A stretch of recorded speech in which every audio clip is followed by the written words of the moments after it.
சிவார்ப்பணம். வணக்கம் ஃப்ரெண்ட்ஸ். இன்னைக்கு நம்ம என்ன பார்க்க போறோம்னா, கல்லடி பட்டாலும் கண்ணடி படக்கூடாது அப்படின்னு முன்னோர்கள் வாக்கா இருக்கு. ஏன்னா கண் திஷ்டி அப்படிங்கிறது ஒரு வாழ்க்கையே சீரழிச்சிரும்.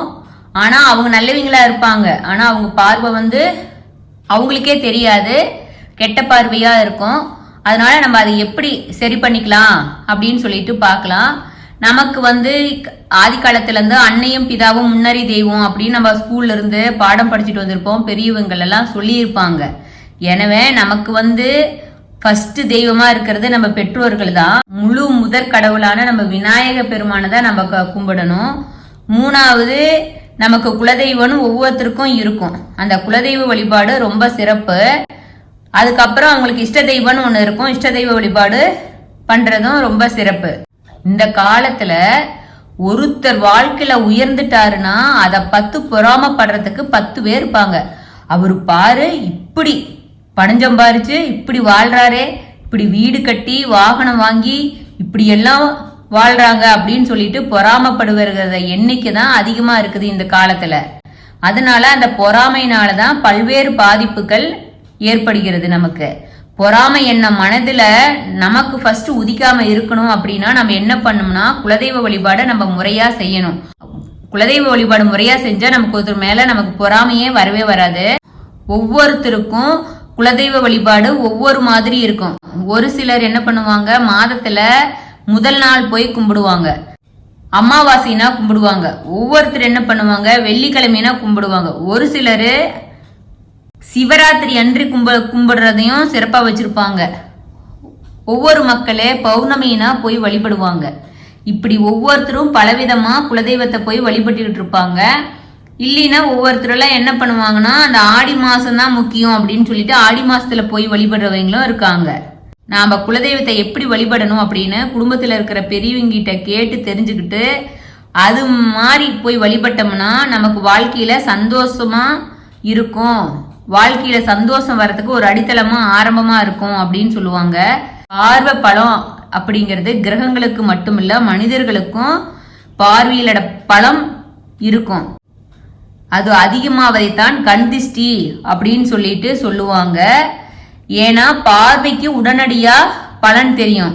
இப்ப பொதுவா ஒரு குழந்தைங்களை நம்ம பார்த்து பாரு எவ்வளவு அழகா இருக்குது அப்படின்னு எடுத்து கொஞ்சிட்டாவோ, அந்த குழந்தைய பார்த்து நம்ம நினைச்சு பார்த்து பெருமையா பேசிட்டாவோ, ஆனா அந்த குழந்தை அன்னைக்கு நைட்டு ஃபுல்லா அழுகும், தூங்காது, அதுக்கு மேல் வலிக்கிற மாதிரி இருக்கும்னு நினைக்கிறேன். நைட்டு கூட அது குழந்தைங்க எல்லாம் ஒழுங்கா சாப்பிடவே சாப்பிடாது. இதெல்லாம் என்ன காரணம் அப்படின்னா, ஒருத்தரோட பாராட்டு கூட குழந்தைக்கு கண் திஷ்டியா தான் அமையுது அப்படின்னு சொல்லிட்டு. அதனாலதான் குழந்தைக்கு எப்போதுமே குழந்தைக்கு ஒரு கருப்பு மையில பொட்டு வைப்பாங்க. மூலம் நம்ம கண் திஷ்டியில இருந்து தப்பிச்சுக்கலாம் அப்படிங்கிறது நம்பிக்கையா இருக்கு. பார்வையின் வலிமையிலிருந்து விடுபடணும்னா நமக்கு துணையா இருக்கிறது யாருன்னா நம்ம குலதெய்வம் தான் நமக்கு முக்கியமா இருக்குது. நம்ம குடும்பத்தோட போய் குலதெய்வ வழிபாடு செய்யணும். குலதெய்வத்தை வழிபட குடும்பம் தலைக்கும். நம்ம குலதெய்வத்து கோயிலுக்கு போயிட்டு சாமி கும்பிட்டு வந்தா நேரா வீட்டுக்கு தான் சிறிது நேரம் நம்ம உட்கார்ந்துட்டு ஏதாச்சும் சாப்பிட்டுட்டு தான் பிறகுதான் நம்ம போகணும். பொதுவா குலதெய்வத்தை வழிபடுவதன் மூலம் குடும்ப நிலையே சீராகும், நிம்மதி கிடைக்கும், தொட்டது துலங்கும். நல்ல திறமை இருந்தும் நம்மளால முன்னேற முடியலையே அப்படின்னு நினைக்கிறவங்க 1000 பேரு. அப்புறம் நாள் கடந்தும் இன்னும் திருமணம் ஆகலையே அப்படின்னு நிறைய குடும்பத்துல இருக்கும்.